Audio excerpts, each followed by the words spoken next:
A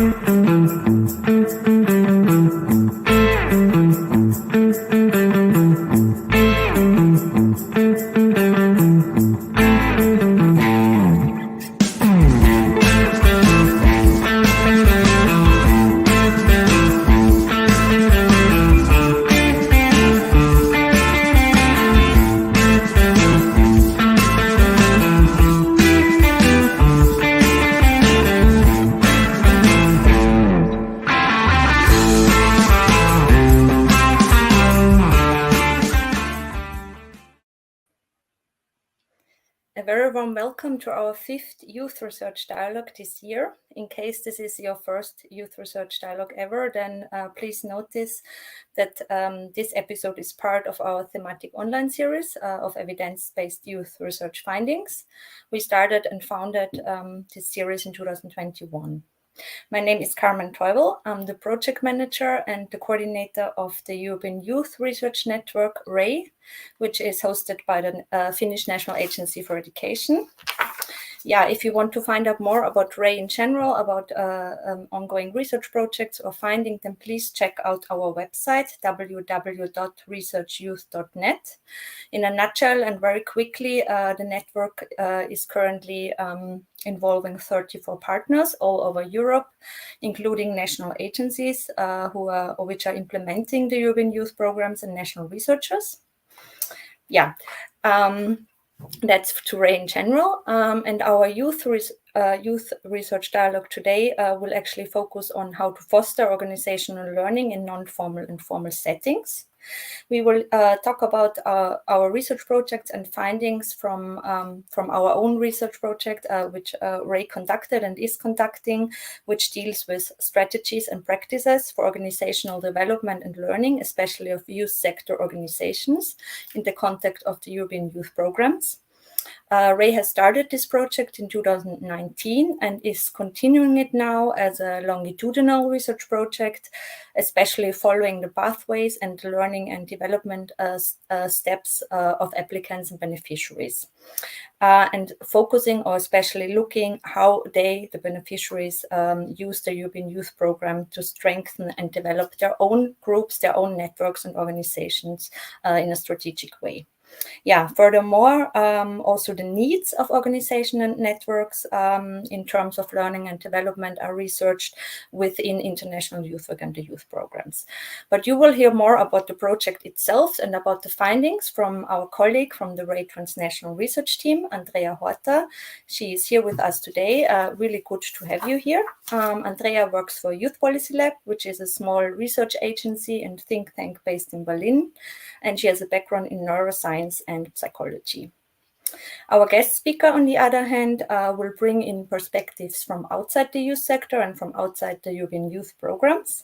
We are very grateful to have Jimmy Jaldemark, Associate Professor at Mid-Sweden University, today with us.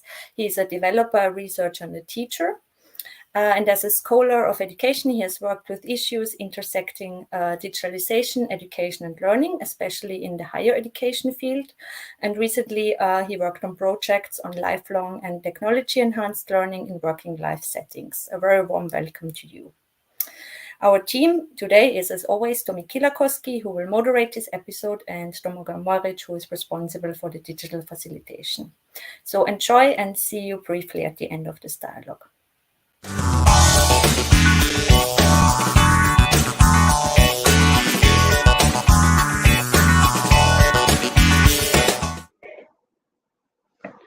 Hello, my name is Tomi Kilakoski and I will be your moderator today. Actor Jack Nicholson has said wise words about learning. According to him, the minute you are not learning, I believe you are dead. We learn constantly, sometimes formally, sometimes informally, intentionally, or by accident. And it is easy for us to talk about learning as an individual phenomenon, but there is more to learning than that. Besides individuals, groups and organizations also learn. Organizational learning and learning organizations have been a matter of debate and research for quite some time. In the research review, Dirk Baden and Thilo Harman state that the organizational context is more complex than the individual learning environment, end of quote. Due to this, we need other conceptual tools to understand how organizations learn and also how they would learn more efficiently. When talking about organizational learning, we talk about, for example, mentors and coaches, sharing and transmitting knowledge and ideas. We talk about job rotations, action learning, or communities of practice. The field of organizational learning is rich and full of insight, and as is often the case in research, also different and sometimes conflicting perspectives. However, the perspective of organizational learning is relatively new to the U field. Today, we are going to examine how organizational learning happens in general, in formal and non-formal settings, and how it's manifested in the European youth programs.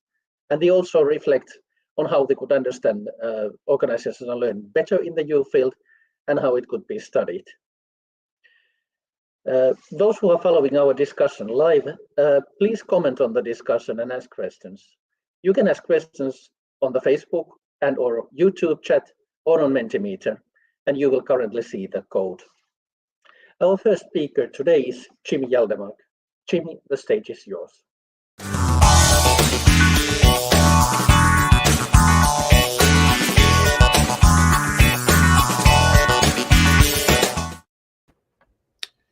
Thank you, and I'm honored to be part of this dialogue. I will give a short input of learning, and I have 4 minutes, so let's go. Learning is a formal, non-formal, and informal phenomenon. It happens all the time. It is intentional. It is an unintentional phenomenon as well. We learn good, we learn bad things in life. We learn together in collaboration with other people, and we learn linked to contexts and communities. Learning in organizations could be, for example, in higher education. It could be in working life. It could be in youth organizations or whatever kind of organizations we're talking about. It always links to the social life of organization. And that means that we must think about the link to communication and dialogue and social aspects of learning. In general, learning occurs through participation in practices and in communities. That also extends beyond organizations, so it's not limited to the organization in itself. It could be supported by organization if good conditions are created, but it could also be limited by organizational barriers. Organizations could support learning that occurs through work, for example, by emphasizing learning communities and situated learning, creating good collaboration, mentoring newer colleagues, emphasizes sharing is caring, and so on. A lot of different things could be done to emphasize organizational learning.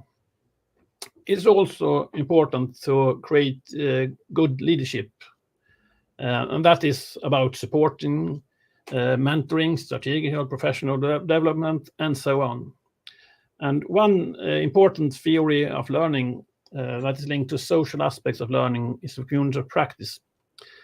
I just say a few words about it. And you could say that the community of practice learning is linked to at least 4 different perspectives. It's linked to the practice in itself. That means you should be in the practice and do things. It's a way of talking about the shared historical and social resources, the frameworks and perspectives that are in the practices, and that can sustain some kind of mutual engagement in the common actions of a practice. Learning is also about meaning, and that is learning as experience. That is a way of talking about learning and changing our abilities. That is also on both individual and collective levels. That is about experience our life and the world as meaningful. And the third one is learning as belonging, and that is being in communities. And it's a way of talking about the social configurations that we are part of, and that we define as worth pursuing. And they also recognize us as competence in this kind of communities. And the last one is learning as becoming, and that is about our identity and how we develop identity together with other people. And it's about changes within ourselves, and it creates our own histories of learning and becoming, and that is also linked to context and communities. So that is my short impact to the discussion today, and let's see what happens next.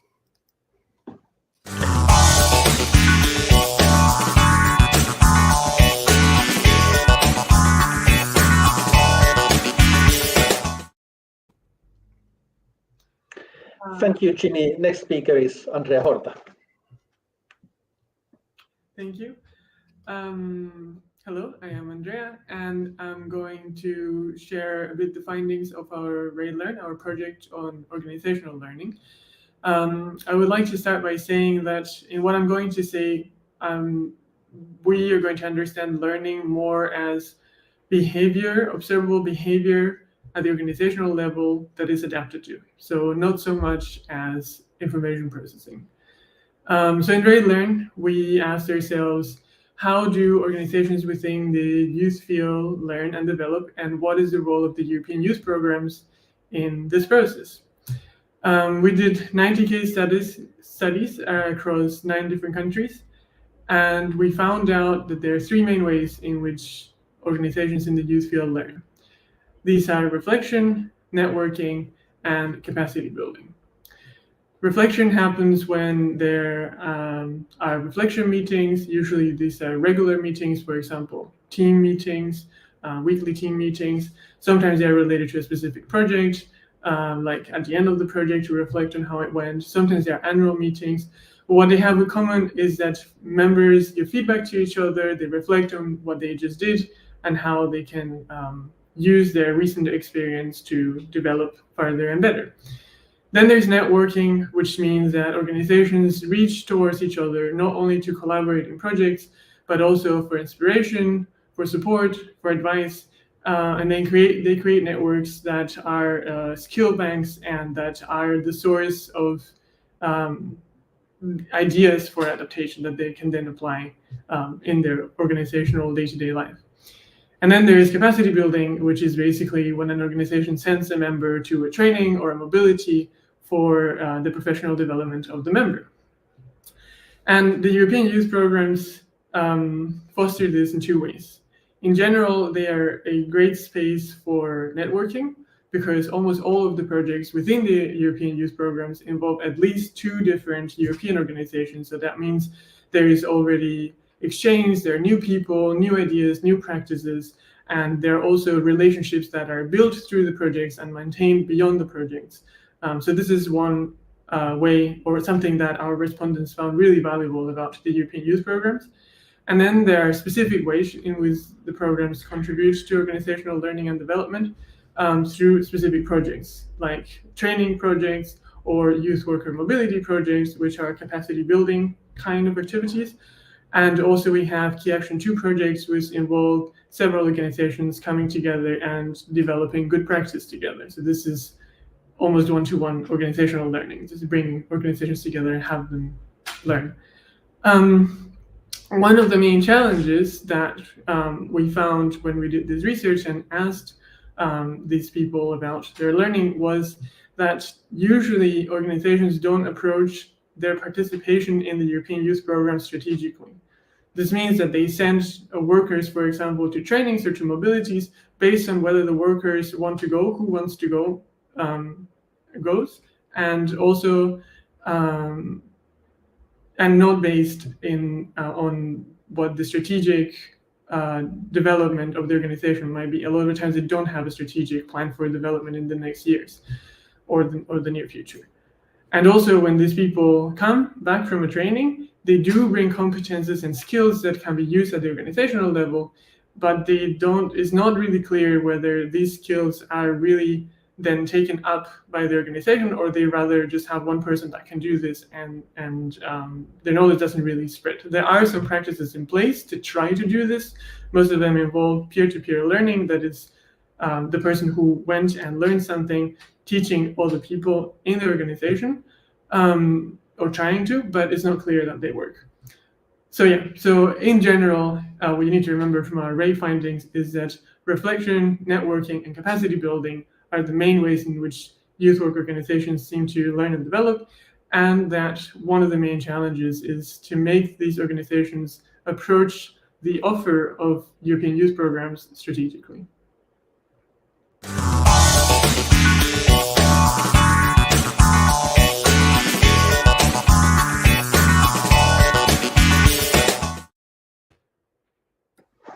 Thank you, Jimmy and Andrea. Now it's time to move to our dialogical part. But before we do, I'd like to remind the audience that you can ask questions using Facebook or YouTube or Menti. First question to Jimmy. You mentioned the concept of community of practice, which made us all happy because it has been used a lot lately in the YouthFit, for example, in the European Youth Work Agenda.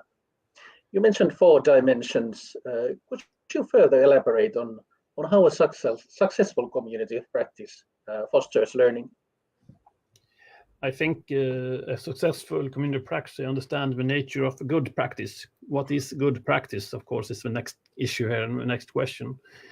And if you understand the community of practice, you know that learning communities of practice is not a stable phenomenon. It's always on the move. It's an emergent phenomenon. And that means that people comes and goes within the practice. And you need to understand the nature of how it changes the practice in itself. So you need to create good conditions for their meaning making, their doings, and their participation in the communities of practice. So we have the beginners and we have the experts and everyone in between. So you need to create and understand that, create conditions for acceptance of all people that have different, some kind of functions in the system. They are always on the move from novices to experts, but the practice in itself is always on the move. So it's not defined that an expert is always an expert, because the expert is, if he or she is not following the movement of a practice, she will not longer be the expert. It might be someone else who takes that role, or many else's. So you need to support learning of novices by good leadership. And that should, of course, support the idea of being peripheral in the participation of a practice, and know how to help participants to get closer to the center, and to how to be an expert by themselves. And that is, for example, supporting by mentorships, learning what happens while doing things, and have a supportive culture, and of course applying a good way of using the informal leaders of the community. And that will help. So that's just a few things, I think, that is important in successful community practices. Thank you, Jimmy. Let's make the concept more concrete and talk about, concrete communities of practice. So what about you? Can you give examples of some of the communities of practice that you consider yourself a member of? Yeah, I'm a part of a community of practice in my corridor, where I work in higher education. When I started there in the late 1990s, early 20s, I was young. I haven't so much experience, but I learned from older colleagues. And higher education is a typical novice expert system, where you learn together with other people by being together with them and doing things together with them. So that's an example. And in youth organizations, I think they are the same, because people learn together. There are many people that turns into these organizations, and some are leaders and been there for a long while, and they need to support the newbies into the system and learn how to do things, and sharing what they know. So that's just a few examples. Yeah, thank you, Jimmy. And now it's time to turn to Andrea. You mentioned that youth organization, which, as Jimmy said, are examples of communities of practice. You mentioned that they would need a more strategic approach to capacity building. And this is, I think, a really interesting topic. Can you elaborate on what would be the necessary steps needed to meet this goal? Yeah, so I think it's in the intersection between them learning and us helping this learning through the European youth programs. This is where we need more strategy, because what we also learned through Ray Learn is that they a lot of the organizations that we interviewed are quite good at learning and adapting on their own. But then, I mean, what we wish is to make the input that they can get through the European youth programs more impactful by them approaching them strategically. And what this would mean would be, first of all, to have more of a strategic mission and vision of how they want to develop in the near future. This could be maybe the next year or the next months. Then a clear idea of what skills are needed within the organization to achieve this, and what skills of those that are needed are there and which ones are not. And then with that input, approach the training offer, or approach considering whether we want to send a youth worker into a mobility or not. And then keep up this process. So for example, I don't remember if it was exactly in RailLearn, but one of the stories in our case studies was an organization that usually offered emotional support and counseling for young people, and had the vision of expanding this support through offering the same services that they were doing already online. So this is a very specific next step, a very specific way of developing, right? And then it's also easy to see what skills they might need. So they might need training for their therapists or their counselors that they already have in order to be able to do their counseling online. And then with these skills, go and approach the training. Which workers, which therapists or counselors do I send to online training, for example? So it's basically a matter of having a more organized approach to using the opportunities that we're offering. Yeah. You partly already answered this question. We have an audience question from Multimeter asking, firstly, it states that supportive culture for learning is important for all learners, but how we could foster that culture. So what would be the first building blocks? Is there something you want to add, or did you already, in your opinion, answer that question? Me? Yeah, you.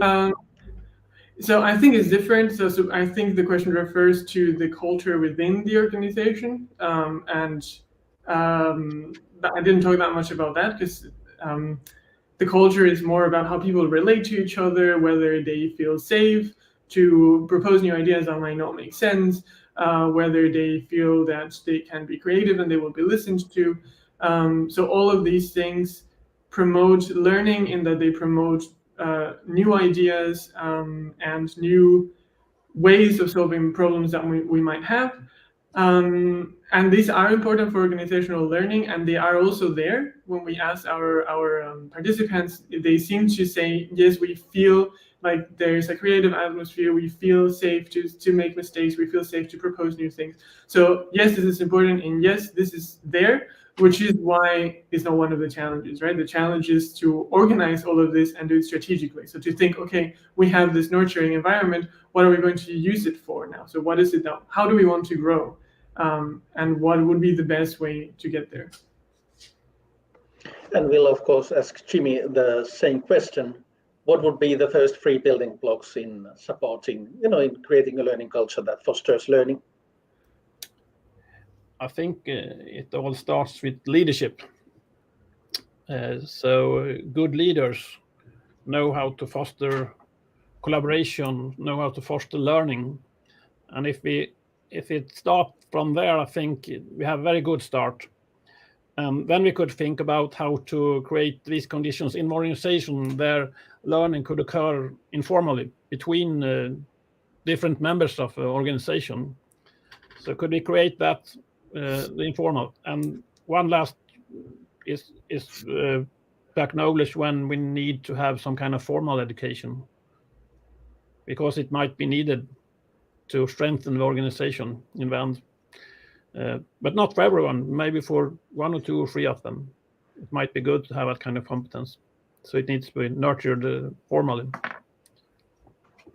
Thank you, Jimmy. We have another question from the Mentimeter, which we'll take next, and I will first ask Jimmy to answer, and then you, Andrea, if you want to comment on something. But before I do, I'd just like to briefly mention that in Sweden, fritidslärare, a leisure time leader, is an equivalent of youth work, whereas in some other European countries, youth leader would refer to young volunteer working in the organization. So when Jimmy talks about leaders, he's talking also about youth workers. So right, this question from the Mentimeter. Are there different factors enhancing learning in higher education and in the youth sector? And I would love to add to that one more question. Is there something, that is, in your opinion, specific to youth work context as an organizational learning environment? That seems to be a question for me, but maybe Jimmy can answer first. Yeah, well, let Jimmy answer first, and then Andrea, you can comment on what Jimmy said and sort of build on that. Yeah. If we start with higher education, of course, that is very more formal educational system. We have a lot of regulations to work with, and the youth sector might be more informal, so it might be different a little bit around it, but that's not the same that it is totally different, because learning, whether it's higher education or in the youth sector, is dependent on the context in itself. So you need to find ways to link learning to context. So you need to build on that and create examinations, assessments that really link theory to practice. So I think case-based learning, bring your own data is what I call it. Work with the problems you have and link theory to that. I'm sure that a lot of the people in the youth field are really happy to hear that you should start from the practice and then start reflecting on that. Andrea, what are your opinions on this topic? So I think a lot of the factors that either enhance learning or are in the way of learning, or at least I'm always talking according to what our respondents said in RayLearn, right?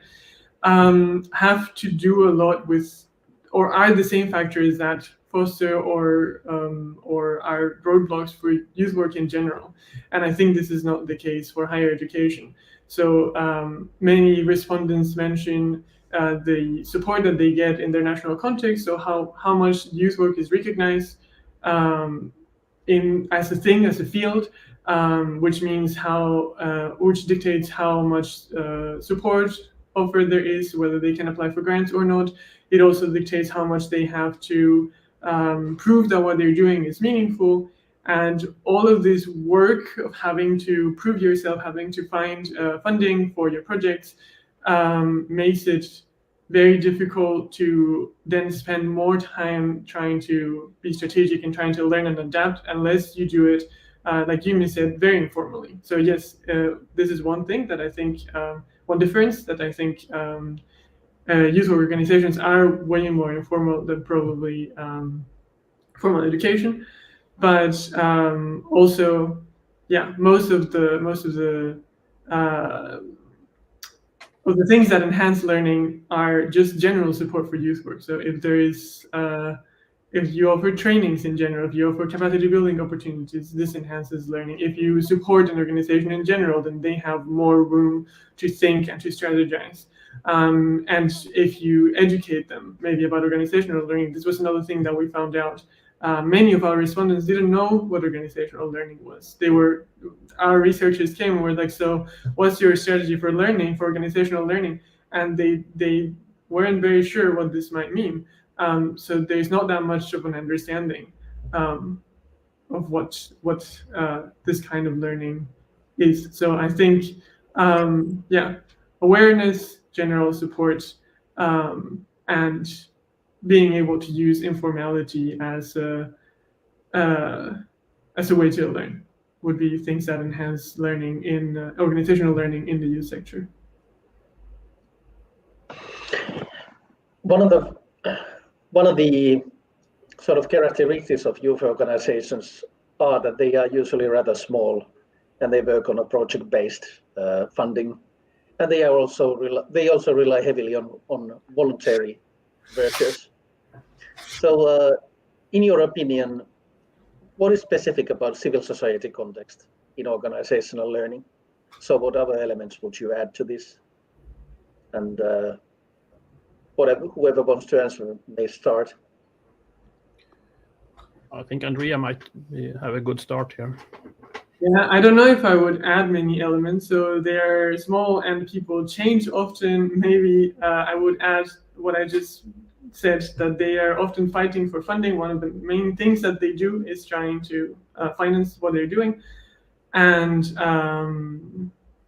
yeah, and I think this is the conditions that they have to work in, and they're informal. Yes, it's kind of what I just said. Before I let you, Jimmy, talk, I will just mention that the audience question from Menti asked precisely the same thing. What about the impact of structural versus project-related funding? How does this influence organizational learning? So this is clearly a problem. A lot of the youth organizations are struggling with in different parts of Europe.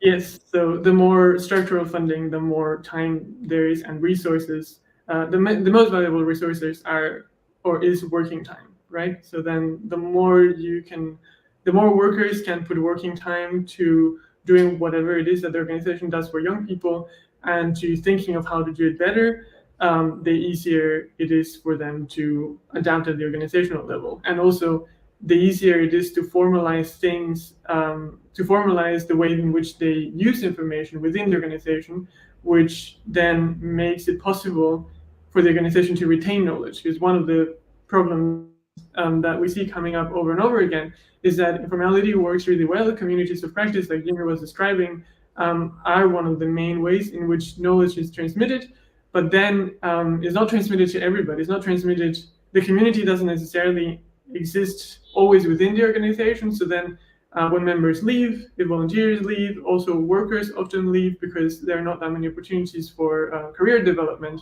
So members in general are not that stable. And when they leave, the information usually leaves with them. With structural funding, there can be effort put into building some system to retain information at the organizational level, and this is very important for it to learn. Right, Jimmy, when you are listening to this, what opinions and ideas emerge? Yeah, I think it's an interesting question about the project versus structural funding.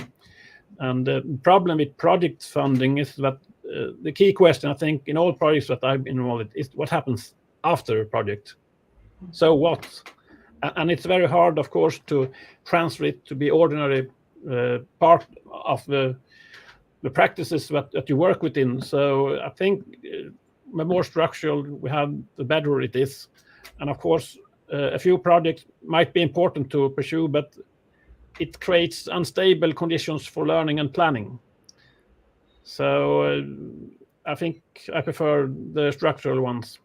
So could we find funding for structural work? It's easier, I think, to create good conditions for learning. If anyone in the audience wants to ask questions, you still have time to do that, but not that much time. Andrea, it's time to talk about European youth programs.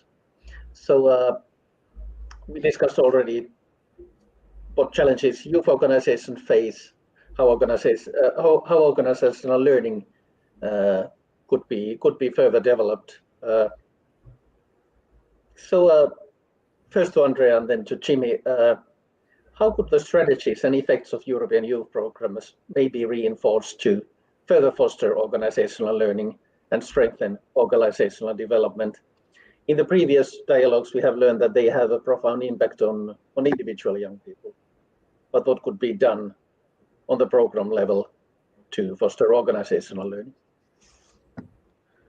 So one thing that could be done, and as far as I understand is already being done in this new program generation, is to have something like the accreditation, which I will now explain what it is, not only for the exchanges of young people, but for participation in the European youth programs in general.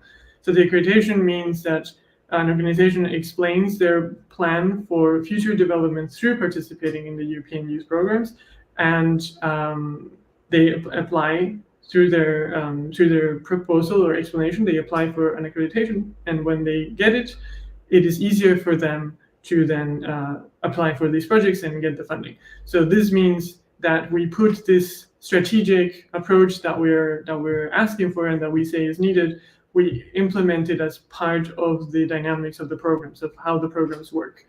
So I think this is one of the main ways to address this challenge, and is also in place in this new generation. And then, the other things that came up in the report are related to are things that come up in general when we talk about the European youth programs, and they are concerns about accessibility, who can apply. All of our participants, I have to say, are organizations that have already participated in the European youth programs at some point, so they have successfully applied, but many of them say it was very difficult, it was very tedious and difficult to understand, and this application process is a barrier. And then on top of that, how we select who gets in and who doesn't is also a bias, right? So, for example, a small organization in whatever country that doesn't speak English will not be able to access the program because they have to apply in English. So then there is this bias of who gets in to begin with. And these two problems are known, and they're problems in general, right? They're not only about organizational learning. We're going to study them more in depth in our new, in a new project called REMIS that we will start in future. And this is what we saw them coming up in our report in RayLearn as well. Thank you, Andrea, for offering both solutions and challenges. Jimmy, how would you respond to this? From the research that we have done at my department, I think that is quite clear that the strategic dimensions is very important. So I could also underline what Andrea already told us, but the strategy and have a plan for development of learning and how to foster learning is important. And that, of course, involves how to create a good leadership. This is not necessary from the one appointed to be the formal boss. I think acknowledge and understand the importance of the ones who is in the center of the practice is important. These people that are in the center of community practice they used to be good informal leaders. And they have respect from peers and from people around that they know how the practice works and how to make good leadership. And if these are good leaders, they are big assets for organizational learning. So they definitely support capacity building and can help monitor and nurture the development of knowledge within the organization. One important aspect is their ability to enhance and reflect the culture where people feel safe if they make mistakes, and they create good atmosphere for learning. So if you have a strategy how to apply all this in an organization, I think organizations will have good opportunities for developing in a positive way. We have an audience comment which says that, when we have described these ideal conditions, it sounds like a high threshold to participating, in particular for small organizations who are usually struggling for resources and recognition. And the question goes like this, and this is to both of you. Couldn't asking for strategic explanations add further to this challenge and even lead to the exclusion of some organizations rather than fostering their learning? So how would you respond to this challenge? I think definitely if you make it mandatory. So yes, this is one of the problems that we have, is how do we make it easier for smaller and less formal organizations to engage with the programs to begin with, and the more pressure you put on them, the more difficult it is. But this is why something like the accreditation is not doing it. It's something that you can do, and if you do it, then it's easier for you to engage with the programs. But it's not something that you must do. So then I would say yes, this is a worry, but it's already addressed more or less. What about Jimmy? I think it's good if smaller organizations also understand that a practice is not limited to their own organization. it includes several organizations that share the same practice. So finding other organizations that they could collaborate with is one way to foster a stronger learning culture within the organization. So I think that is important to understand. If you have a short amount of time and other resources, a practice is bigger than your own organizations. So think about how you could apply that in your strategies. And of course, also very important to understand that learning is linked to communication and the dialogue. So the more you could foster discussions about how to do things, the more learning could happen more informal in the organization as well. So that's a few things at least. Time is flying, so it's time to ask the final question. Andrea, you mentioned that reflection, monitoring, and capacity building are the main processes. So they are the strengths, so to speak. So in your opinion, how can they build on these existing processes for organizational learning? So what would be the steps for the future? What would you hope to see? To build these processes, I don't know if so. This is a summary of what is already in place, kind of. So maybe what I would add is to educate, which is also what we're going to try to do in the next stage of Learn, to educate youth workers about organizational learning themselves. So to make, because they already do these processes because they need to adapt. They need, like, adapting is part of what they do naturally, right? But to bring it to bring it up explicitly, right? To help them look at their own learning and at their own processes that are already happening.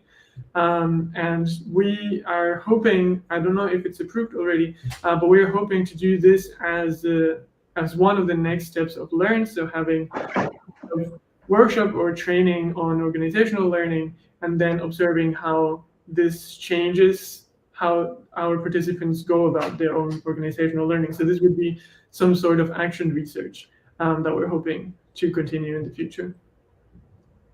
Thank you, Andrea. Last question to Jimmy. Andrea mentioned that we need to educate the youth field about organizational learning. Since you have been working on the field for quite some time, what would be your take-home message about organizational learning? What's the most important thing to remember? I think it's important to link it to the society of today, because we live in a changing era. The digitalization is growing and emerging, and I think understanding how it impacts learning of today is important, because it could bring some new life into the organization. And in this era, I think the digital technologies is important because they could be helped to afford and constrain learning. And you could apply online, offline, or hybrid forms of meeting and learning.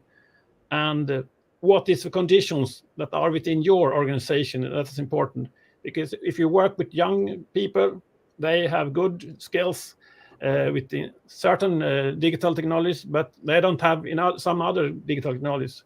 So you need to choose the right channels if you want to support learning here as well. So maybe social media links, like the way you're doing today, is one good way of finding new ways of supporting organizational learning. At least that's something that we have found in some of our studies. I will give warm thanks to both of you, and I think this dialogue showed that organizational learning is a fascinating topic, and we have only scratched the surface in this discussion, but also in the youth field. So thanks, both of you.